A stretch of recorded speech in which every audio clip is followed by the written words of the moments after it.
Hola, bienvenidos todos a una nueva explicación para una clase virtual para historia de tercer año A y B, que en este caso es sobre la continuación de los procesos que estábamos trabajando. ¿Mm? Vamos a trabajar con una revisión de contenidos. Este esquema que yo les puse acá, no tienen que copiarlo ustedes en la carpeta. Recuerden que estamos trabajando el proceso de colonización. Primero vimos la parte política. Les dejé el mapa, que es el mismo que yo les había pedido que copiaran en la carpeta. Es solo un ejemplo. En las clases anteriores, ¿qué es lo que estuvimos trabajando? Colonización, que fue lo que las actividades que ustedes me entregaron. ¿Se acuerdan que trabajamos que es una sociedad jerárquica? Que lamentablemente los españoles y en general todos los europeos cuando llegan a nuestro continente imponen una jerarquía que se basa en el color de la piel y establecen que existen razas, concepto que da origen al racismo, este concepto errado, por cierto, pero que les ayuda en esos momentos a sostener una situación de dominación sobre nuestros pueblos originarios y sobre los pueblos originarios de África. Ahora, esa organización política de dividir el territorio en virreinatos, de que todas las autoridades sean españolas, de que esa sociedad sea jerárquica y que les otorgue amplios beneficios, tiene un propósito fundamental, que es obtener los mayores beneficios económicos que necesitan y que vienen de estas tierras. Esa organización política se hace para mejorar la explotación económica. Esa organización social es consecuencia de esta explotación económica que les otorga beneficios a los peninsulares o a los europeos. Bueno, lo que les voy a marcar acá es un texto que habla acerca de cómo pasamos, precisamente en términos económicos, de esos pueblos originarios que entendían de una manera totalmente diferente el vínculo con la naturaleza, con los bienes comunes, es decir, con entender que lo que produce una sociedad es para el bienestar, y ese cambio a considerar los recursos explotables para el beneficio económico o sobre todo de carácter monetario, la riqueza material. Eso es lo que van a trabajar, de bienes comunes a recursos explotables. Es un texto, no es muy largo, se los armé ahí para que ustedes lo vayan viendo. ¿Mm? Fíjense que es menos de una carilla, lo voy a achicar un poquito para que lo vean. Esta es la primera hoja. Eso es de repaso, no es necesario que ustedes lo copien en la carpeta, es como para tratar de enganchar los temas, para ir siempre conectándolos. Después aparece que el texto, si quieren pueden poner en la carpeta la fecha y poner clase virtual número 6, ¿cuál es el título? De bienes comunes a recursos explotables o la colonización económica. Después de esto, ¿qué es lo que van a tener? Que resolver dos consignas con ese texto. Dice, explicar la diferencia entre los pueblos americanos y europeos en relación a la naturaleza, que es lo que yo les mencionaba hace 2 segunditos. Cuando lo lean se van a dar cuenta que es muy sencillo y vincula los contenidos que hemos venido trabajando hasta el momento. En la consigna número 2 dice identificar las principales instituciones económicas mencionadas en el texto. Hacer un esquema, no desarrollan simplemente conceptos. Un esquemita, un cuadro conceptual, solo para ir identificando de a poquito esas instituciones económicas. A continuación, yo les voy a dejar este mapa. No es obligatorio imprimirlo. Si ustedes pueden, sí. Si no, no es obligatorio. Fíjense que yo lo voy a ampliar para que lo puedan ver bien. Hay agricultura, desarrollo de minas, desarrollo de la explotación del café, del ganado, del cacao, un poco más, del desarrollo de la papa, la caña de azúcar, el palo de Brasil, que es por algo se llama Brasil de esa manera, que es el tinte, el palo de Brasil, el oro, la plata, las piedras preciosas. Fíjense cómo, por ejemplo, acá Brasil explota ¿qué? Caña de azúcar y palo Brasil. Acá, por ejemplo, tenemos explotación de oro. Acá en el Potosí, que lo vamos a trabajar, Potosí es la expresión. En Aymara, creo que es la expresión que habla de que hay, una leyenda dice que la expresión es como ha brillado, como que el cerro tiene luz, que es como el brillo del metal de la plata. ¿Mm? la agricultura, y todo esto, fíjense, que desarrollan los vínculos y que normalmente hay flotas que van y llevan, como marca el destino acá, a España o a distintos lugares de Europa. Bueno, como para ya más o menos ir ubicando, lo que sí, fíjense que acá aparece desde lo que era el Virreinato de Nueva España, que abarcaba territorio de lo que hoy es Estados Unidos, enorme. Pero nosotros nos vamos a concentrar en trabajar este espacio, desde Potosí, esa ruta interna hasta Buenos Aires. Este espacio, en Asunción, lo que hoy es el Paraguay, la zona de Misiones, la zona de Catamarca, Potosí, que hoy está en la provincia de lo que es el sur de Bolivia, en Tarija, y la ciudad de Buenos Aires. ¿Por qué elijo esto? Porque es lo más cercano a nuestro territorio actual y porque todo lo que pasó y se fue desarrollando a lo largo de casi unos 3 siglos de colonización influyen mucho en el proceso histórico del país y de la región que hoy somos. Bueno, fíjense, entonces vamos a destacar. En función de los tiempos vamos a trabajar la explotación minera en la Villa Imperial del Potosí, las encomiendas, que es una institución en los valles calchaquíes, y las misiones jesuitas del territorio guaraní. El porqué de la selección de estos espacios económicos tiene que ver con lo que yo les acabo de mencionar. Este mapa sí sería ideal que lo puedan copiar o fotocopiar y dejarlo en su carpeta, el que viene a continuación.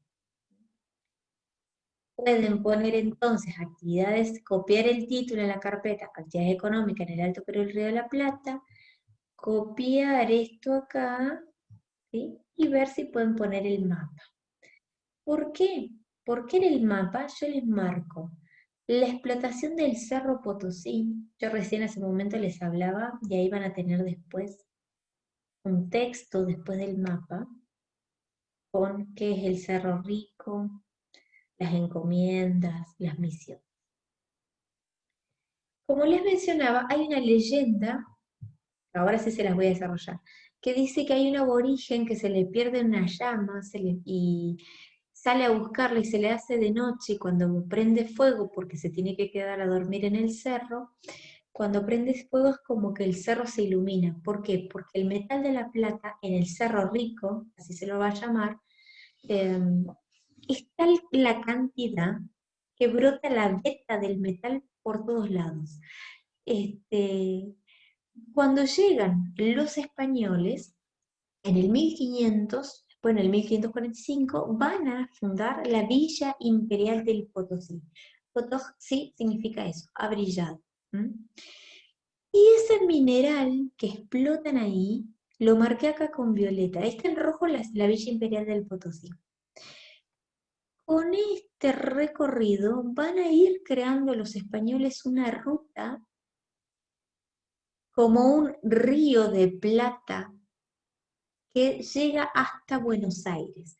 ¿Por qué le pusieron al virreinato del Río del Plata? Precisamente por eso, porque desde el Potosí, a través de una ruta que transitaban miles de kilómetros en carreta, llegaban hasta Buenos Aires y a través del puerto de Buenos Aires sacaban el metal de plata hacia España. Después aparecen las encomiendas. Las encomiendas es una institución eh, que se van a instalar sobre todo, y acá lo marqué, no se nota mucho con este color rosa, acá está, es como en toda la parte de lo que se llamó la gobernación del Tucumán. Es un lugar de valles, y en ese lugar se ubicaron mucho un pueblo nuestro originario de esa región que se llaman los calchaquíes. Los valles calchaquíes se resistió mucho a la conquista, porque en los valles y las altas montañas los aborígenes resistieron mucho mejor la conquista española, pero en algún momento terminaron venciéndolos cerca del 1600, pasados los años 1600. Y establecieron esta institución que se llama las encomiendas, que es que el rey le encomendaba o le encargaba a un español que se quedase en ese lugar, que instalara una vivienda y que explotara económicamente ese lugar, y tenía a su disposición una gran cantidad de aborígenes. Muchos de los aborígenes que se resistieron durante casi 130 años a la colonización y que lamentablemente fueron vencidos, van a ser llevados, por eso la ruta esta del vínculo La Roja, desde los valles calchaquíes hasta el Potosí, porque los obligaron a trabajar en las minas, en los socavones, en los túneles del Cerro Rico, hasta la muerte prácticamente. ¿Mm? Después van a aparecer otra institución que es religiosa y es también a la vez económica, por eso la marcamos acá, que es a donde están otros pueblos originarios, que es con verde, misiones jesuitas. Dentro de lo que hoy sería Paraguay, sur de Brasil, Misiones, Corrientes, por algo la provincia del noroeste argentino se llama Misiones, porque hace referencia a las misiones de los jesuitas. ¿Quiénes eran los jesuitas? Es una orden religiosa que llegó al continente y que fue fundando un montón de pueblos, misiones, pueblos indios le llamaban o reducciones de indios, y donde los obligaban a trabajar, aunque no en las mismas condiciones que los encomenderos o en la mina, en donde la violencia que ejercieron los españoles en contra de los pueblos originarios fue terrible, fue muy, muy violento.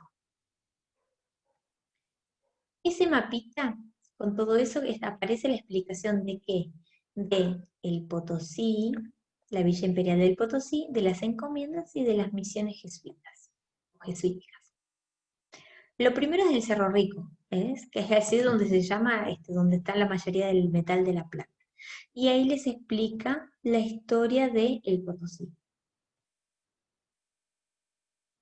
Después aparece una característica de las encomiendas en los valles calchaquíes, que es lo que yo más o menos les estoy mencionando para facilitarles la lectura. Después, las misiones jesuíticas, o los jesuitas, y a partir de esa lectura, de la lectura del texto, yo lo que les voy a pedir es que puedan completar un cuadro comparativo entre esas instituciones económicas, porque las misiones jesuitas, a pesar de ser una institución religiosa, también hacían actividades económicas. Entonces, que me detallen algunas características de la actividad económica de la minería, de las encomiendas, de las misiones, qué rol cumplían cada una de los españoles y qué pasaba con los pueblos originarios en cada una de estas instituciones. ¿No? La que más fuerte violencia va a ejercer va a ser la minería y la explotación del Potosí. Después vamos a trabajar un texto, algunos textos, algunos cuentos y algunos relatos que tienen que ver con los socavones del Cerro Rico. Pero también me gustaría, por ahora, me parece muy importante que lo podamos trabajar, es entender que esta explotación minera le generó una enorme cantidad de riquezas a los europeos. Los europeos se convirtieron en un continente poderoso gracias a la explotación que hicieron de los recursos naturales de los territorios de América y de África y de haber explotado hasta la muerte a millones de personas y someterlas a la servidumbre y a la esclavitud. La riqueza de Europa está manchada de sangre. Otra de las características es que particularmente la minería en el Cerro del Potosí requería de trabajo con metales pesados. Por ejemplo, la plata cuando la sacan, cuando picaban con picotas o pequeños picos, la piedra en los túneles la tenían que trasladar sobre sus hombros y estaban muy mal alimentados, los capataces los azotaban, los alejaron de sus comunidades, trabajaban 18 horas al día sin descanso, hasta el agotamiento físico total. Pero además, para separar el metal de la plata, se utiliza un metal pesado que se llama mercurio. ¿Dónde podemos conocer el mercurio? El mercurio funciona como con calor, lo vamos a encontrar en los termómetros. ¿Vieron cuando usamos un termómetro y nos toman la fiebre que nos ponemos el termómetro, por ejemplo, acá en nuestro brazo, en la axila, y que con el calor, si tenemos fiebre, ¿qué hace? sube la temperatura de el mercurio indica la temperatura corporal, nos dice si tenemos fiebre, si estamos enfermos o no. Pero está protegido dentro de ese tubo. No debemos tener contacto con él porque es un metal pesado y es altamente contaminante. Bueno, muchos aborígenes eran obligados a, con sus pies, ir pisando una especie de unos piletones en donde ponían el metal de la plata, lo llenaban con mercurio y lo tenían que pisar para calentarlo o prender fuego y calentar el mismo para que la plata se vaya separando del resto de los metales o de la tierra. ¿Vieron cómo el agua se separa del aceite? Bueno, la plata se separa de otros minerales o de otro tipo de tierra y demás cuando entra en contacto con el mercurio, pero es altísimamente contaminante. No les importó nada. Hay personas que en 7 años ya prácticamente era ir a la mina a morir, a trabajar, a explotar sus cuerpos hasta morir. Una de las particularidades de la mina del Cerro Rico es que todavía sigue funcionando. De hecho, este año se detuvo por el COVID. Leí algunos artículos que el Cerro Potosí, el Cerro Rico, en la villa en el Potosí, se detuvo este año la minería. Estamos hablando de 500 y más años de explotación de esa mina, de esas minas. Lo que les voy a dejar va a ser un video, un link, en donde van a encontrar un video que refleja la actualidad. Para entender esto, ¿qué nos sirve a nosotros entender la historia de nuestros pueblos? Sino que también, ¿para qué? Para entender que hay muchas prácticas que todavía se producen en la actualidad, que lo que pasó en la historia impacta sobre nuestro presente, que esa explotación, esa manera de llamar indios, negros, con esa connotación negativa, todavía sigue siendo en la actualidad y que tenemos que desterrar, empezar a revisar, a entender el origen de esas palabras y también a entender cómo hay algunas cosas que continúan dándose. Este documental que yo les voy a dejar acá aparece la foto de los protagonistas. Si los ven, están con los cascos de minero. Y si se dan cuenta, son 2 niños. En la imagen, son 2 niños que trabajan en la explotación. En la década del 90, más o menos, ahora ya son adultos, pero vale la... Este documental es un documental alemán. Está basado en la vida de Basilio Vargas. Él es Basilio. En ese momento tenía 14 años. Y su hermano, Bernardino, que tenía 12 años. Y a través de la vida del relato de Basilio. El documental es mucho más largo, yo se los corté para que ustedes lo puedan ver. Dura más o menos media hora. Y tienen que trabajar con algunas preguntas. En la primera, explicar el trabajo que realizan Basilio y Bernardino y las condiciones de vida de ellos y de su familia, que es una hermanita muy pequeña, y su mamá. Me van a contar qué es lo que ven, en dónde viven, a qué se dedican, en qué condiciones viven. El documental tiene un nombre muy particular que se llama El minero del diablo. Y es un título muy particular y ustedes me van a explicar el rol por haberlo cuando van a aparecer el concepto de diablo o diablo o tío. Se va transformando esa palabra. Ustedes me van a explicar qué rol cumple esa figura dentro de la mina para los mineros. ¿Mm? ¿Por qué aparece ahí, en los socavones del Cerro Rico?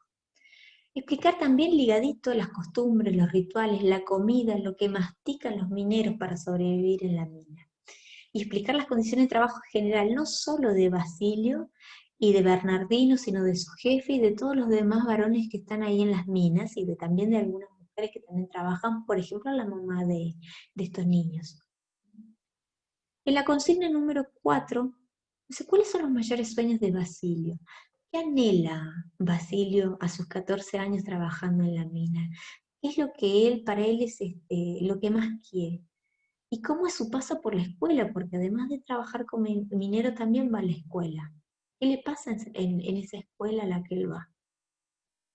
Y en la consigna número 5, después de ver todo esto, si consideras a título personal todo, si Basilio realmente está recibiendo en ese momento las oportunidades reales para poder cambiar la situación, para poder cumplir sus sueños de abandonar la mina. Así que esto es lo que vamos a trabajar, sobre todo esta última parte me gusta la reflexión, porque la vamos a trabajar, sobre todo cuando estamos muy cerca del 12 de octubre, que se cumple un aniversario más, como el Día del Respeto a la Diversidad Cultural, pero que es una fecha negra para la historia de nuestro continente, porque es el día del 12 de octubre de 1492, cuando Colón visibiliza o en el horizonte y llegan a nuestro continente estos europeos y acarrean toda esta historia de explotación y demás que aún hay muchos lugares en los cuales se sigue padeciendo este sistema de explotación. ¿Mm? Así que vamos a continuar después con otra actividad que vamos a vincular para el 12 de octubre.